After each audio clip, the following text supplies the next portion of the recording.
Are we there? Are we good? Are we good? I think we're good. Hello everyone and welcome to Tea Time Tuesday with Nikki, which is the part of the show where I drink tea, you drink tea, or coffee, or juice, or whatever kind of beverage you want, and we discuss the arts. I have done this intro so many times and I still make it weird.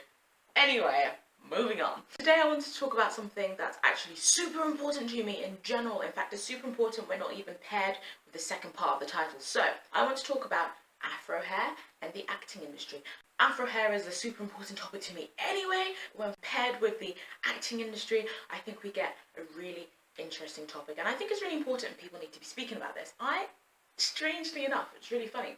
A few weeks ago, I went to bed and I was thinking, oh, I wonder if anyone's talking about Afro hair and the acting community. Like, I wonder if is that a thing? Do people talk about this? We need to talk about this. Is anyone doing this? And then the next day, I checked my email and I had an invite to a talk at my school about Afro hair and acting. And I was like, my mind is blown. So obviously, you know, I had to go and I had a really, really great time and I'm going to discuss that. And another thing to say is that I'm going to split this video maybe across 2 or 3 episodes because I have so much to say, and if I start, it's going to be long. So the reason I think this is an important topic is because I think there's a huge misconception when it comes to Afro hair in general, and this has obviously bled into the acting industry. Now, to make sense of all this, I'm going to have to give you like a little bit of history into why I feel this is so important. I'm not going to speak for every single place in the UK, every single country in the world, but I live in the UK and I can definitely say that I've experienced a lot of things that made me really sit and think, wow, people just really don't understand Afro hair, and it really contributes to this whole issue of stigma that is around Afro hair that I feel like some people don't even realise. For example, when I take my hair out of braids, usually like I have like extensions and they're usually very colourful. If you look at my old videos, you'll see that. And you can see now my hair is nice and afro-y, okay? Like it's out, it's natural, right? And when this happens, the comments I get from people, oh my gosh, what have you done to your hair? You've changed your hair, why have you changed your hair? Sometimes they're really well-meaning comments, like these people aren't being malicious. One thing that I get all the time is, so why did you go natural? Why have you done this to your hair? Because it grows on my head? What kind of question? It's almost like you see someone, you pass someone in the streets and they're not wearing makeup and you're like, why did you choose to wear your face? Why aren't you covering this up? And it just perplexes me.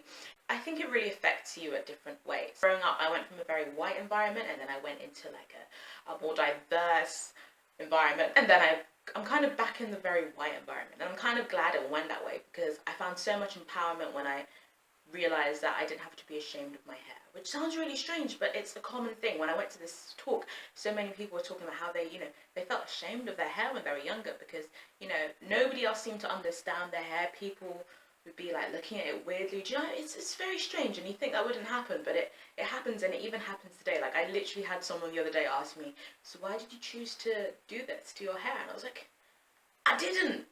This is my hair. I don't understand. I just don't understand that. There's a stigma already against Afro culture, and so it kind of really bleeds into how people perceive black people. I just get it all the time, and it's from well-meaning people, and sometimes it's from friends, and they're not all horrible. And because of this stigma, a lot of people, and even within Afro families, are telling their children, put your hair in braids, relax your hair. If you don't know what relaxing is, it's like this.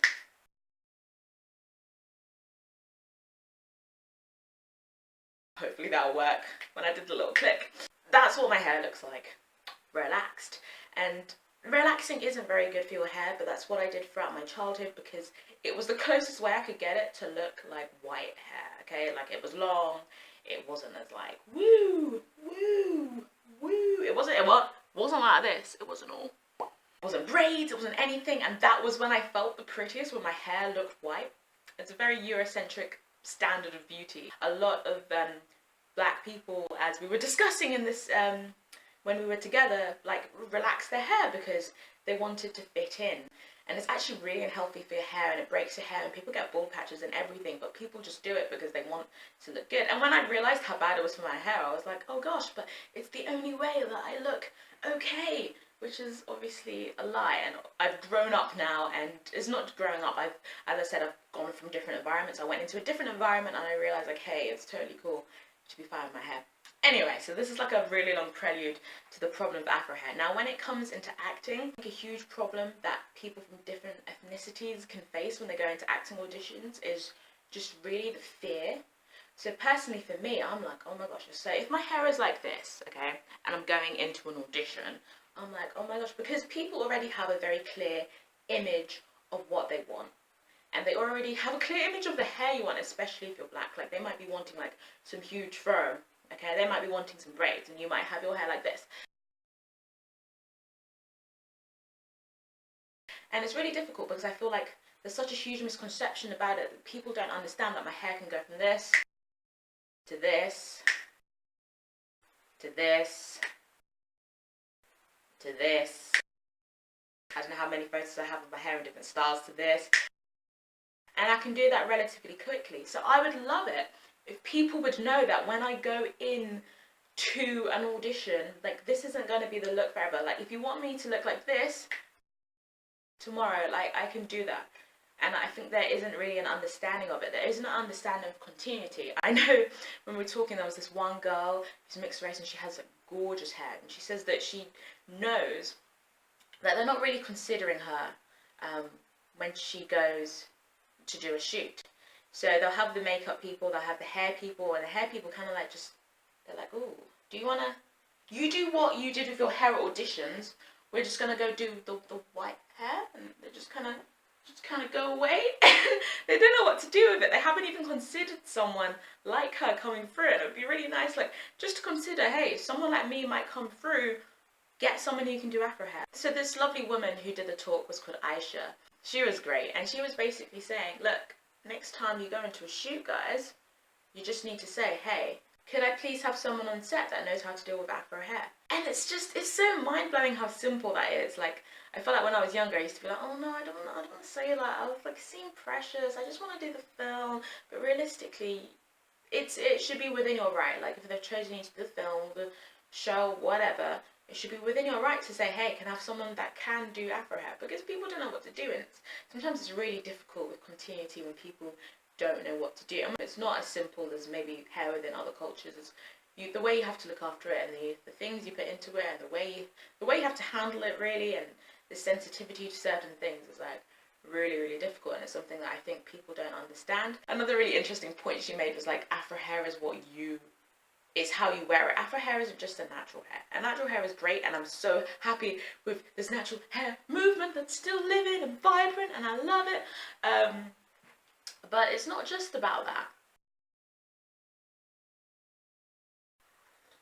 So another interesting topic is weave. I personally never had a weave, so I can't insert a picture of myself with weave. If you want to know what weave looks like, just Google it. You've probably seen a lot of people with weave before, and weave is like really, really awesome. And you know what, generally when I was younger, I thought people's weave was like their real hair. Like, it just looks so real. It's really, really cool. But the problem starts coming when people with weave are favoured over people with their natural froze. So I have a friend, she was doing some filming. Basically, at the end of the shoot, they needed, I think, some extra people for this extra scene, and she and like some other people were just sent to the back to not do that scene, right? And everyone that they chose to do the scene had weave. They just had weave. So basically, they had hair that passed the test of looking Eurocentric, okay? They had this like nice, tidy hair, right? Whereas, you know, froze are like crazy and messy, apparently. And so everyone that was at the front and that got this extra opportunity had weave. They looked whiter, in quotes, than, you know, the natural fro hair. And that's not a one-off instance. This happens all the time. All these people and so many like famous celebrities, for example, have weave, which is great. And I understand because it's sometimes it's just easier to look after your hair and weave. Like, having it out like it is now, sometimes it can be a challenge, right? And it's very time consuming. However, it becomes a problem when the people that are higher up in the food chain begin to favour people with weave as opposed to people like this. I have friends that have literally been told, you have not been chosen for this role because we don't like afros, because afros are like crazy and untamed and professional.